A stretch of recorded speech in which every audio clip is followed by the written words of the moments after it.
عملاً تو مسلمان بھی کافر بھی ہو سکتا ہے. ایک عملی کافر ہے، ایک اعتقادی کافر ہے. اعتقادی کافر جس طرح ہم کہتے ہیں ہندو ہیں، عیسائی ہیں، بدھسٹ ہیں، یہودی ہیں، یہ سب. لیکن عملاً کافر تو قرآن حکیم میں اللہ تعالیٰ نے فرمایا وَأَقِيمُوا الصَّلَاةَ وَلَا تَكُونُوا مِنَ الْمُشْرِكِينَ، اور نماز کو قائم رکھو اور مشرکین میں شامل نہ ہو جانا. اور صحیح مسلم میں 246 نمبر حدیث ہے، بندے کے کفر اور ایمان، شرک اور ایمان کے درمیان فرق نماز ہے. جو نماز نہیں پڑھتا وہ عملاً کافر ہے. کیوں؟ اس کا عمل کافروں والا ہے. وہ کافر ہوتا ہے جو نماز نہیں پڑھتا. مسلمان تو نماز نہیں چھوڑتا. جامعہ ترمذی میں شقیق تابعی کا قول ہے کہ صحابہ کرام علیہم رضوان تارک الصلاح کے علاوہ کسی کی تکفیر نہیں کرتے تھے. جو نماز نہیں پڑھتا تھا اسے وہ کافر سمجھتے تھے. یہ کتنا سینسٹیو ایشو ہے. کہ آج کی ڈیٹ میں جو کلمہ پڑھ رہا ہے اب ہم اسے کافر نہیں کہہ سکتے چاہے وہ نماز نہ بھی پڑھتا ہو. اب یہی کہیں گے سستی کی وجہ سے نہیں کر رہا. اب اللہ کی مرضی اسے معاف کرے یا نہ کرے تو اللہ کی مرضی ہے، ہم تو نہیں ڈیسائیڈ کر سکتے آخرت کا معاملہ. لیکن اسے بتائیں کہ بھائی عملاً تم کافر ہو، تمہارا عمل کفر والا ہے.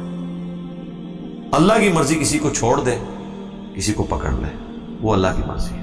خیر یہ پیورلی ٹیکنیکل بحث ہے. علماء عرب نے تو فتویٰ دیا ہے کہ جو بندہ سرے سے نماز نہیں پڑھتا وہ دار اسلام سے خارج ہے.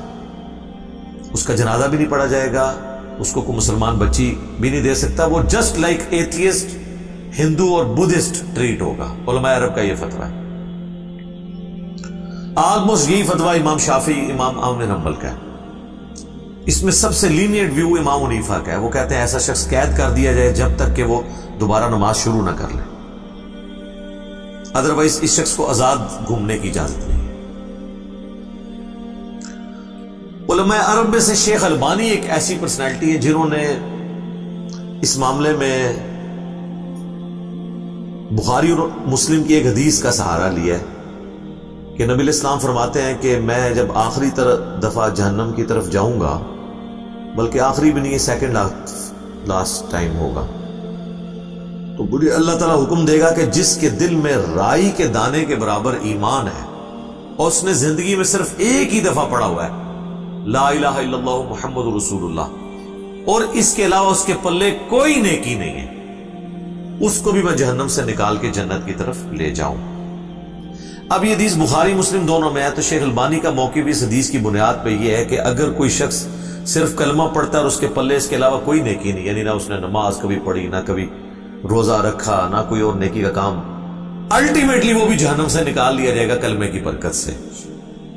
اور وہ اس حدیث کی بنیاد پہ یہ سمجھتے ہیں کہ ہمیں تارک الصلاح کو کافر نہیں کہنا چاہیے، باقی ہر طرح کی سرزنش اس کے اوپر کریں، لیکن جب وہ کلمہ گو ہے نا تو کلمے کا احترام کریں. اس کو سپورٹیو وہ حدیث بطاقہ بھی ہے نا، کاغذ کے پرزے والی حدیث، بطاقہ عربی میں کہتے ہیں کاغذ کا ٹکڑا، جو جامعہ ترمذی میں حدیث ہے کہ قیامت والے دن ایک شخص کے 99 دفاتر گناہوں کے کھولے جائیں گے اور دوسری طرف اس کے پلڑے میں صرف ایک کاغذ کا ٹکڑا رکھا جائے گا جس پہ لا الہ الا اللہ محمد رسول اللہ لکھا ہوگا. اور وہ شخص حیران ہو رہا ہوگا کہ میرے اتنے گناہوں کے سامنے یہ ایک پرزہ کیا کر سکتا ہے. تو وہ کلمے والا پلڑا بھاری ہو جائے گا، اسے جنت کا حکم سنا دیا جائے گا. لیکن وہ ایک ہی شخص ہوگا جس کو نبی الاسلام نے رپورٹ کیا. آپ نے یہ نہیں کہا کہ جتنے بے نمازی ہیں ان کے لیے کاغذ کے ٹکڑے وہاں پہ تیار ہیں، کام چپ کے رکھو نہ. اسی طریقے سے بخاری مسلم میں جو حدیث ہے کہ ایک بدکار عورت تھی، اس نے اپنے چمڑے کے موزے میں ایک پیاسے کتے کو پانی پلا دیا تو اللہ تعالیٰ نے اسے بخش دیا. تو اس کا یہ قطعاً مقصد نہیں کہ حضور یہ کہہ رہے ہیں کہ بدکار عورتیں جو ہیں وہ ہفتے میں ایک دفعہ کتوں کو پانی پلا لیا کریں، ورنہ دوسری طرف وہ بھی حدیث ہے بخاری اور مسلم دونوں میں کہ ایک نیک عورت تھی، اس نے ایک بلی قید کی اور وہ بھوکی پیاسی مر گئی. نبی علیہ السلام فرمایا اس کی وجہ سے وہ جہنم میں ہے. دوسری طرف حقوق العباد بھی نہیں بلکہ جانوروں کے حقوق کے معاملے میں بھی اللہ تعالیٰ گرفت کر سکتے ہیں. لہذا اس معاملے کو ہلکا نہیں جاننا چاہیے. ہم آخری درجے تک کوشش کرتے ہیں کسی کی تکفیر نہ کریں، لیکن اگر دنیاوی منفعت کو دیکھا جائے تو کوئی شخص بھی اگر اس کو یہ پتا چل جائے کہ جو یہ نہیں کرتا وہ غدار وطن ڈکلیئر ہوگا اور ایک ہفتے کے اندر پھانسی لگ جائے گا، تو آپ دیکھیں یہ سارے لوگ نماز شروع کر دیں گے. وہ کہیں گے جی یہ تو ڈیفینیشن جب ہوگی محب الوطنی کی، حب الوطنی کی، ادروائز پھانسی چڑھ جانا ہے جس نے نماز نہ شروع کی، تو اس کا مطلب یہی لے رہے ہوں گے۔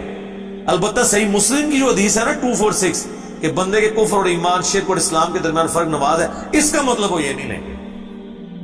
جہاں دنیا کی منفعت جڑی ہوتی ہے وہاں پہ ہم پھر اس قسم کے مطالب لینا شروع کر دیتے ہیں۔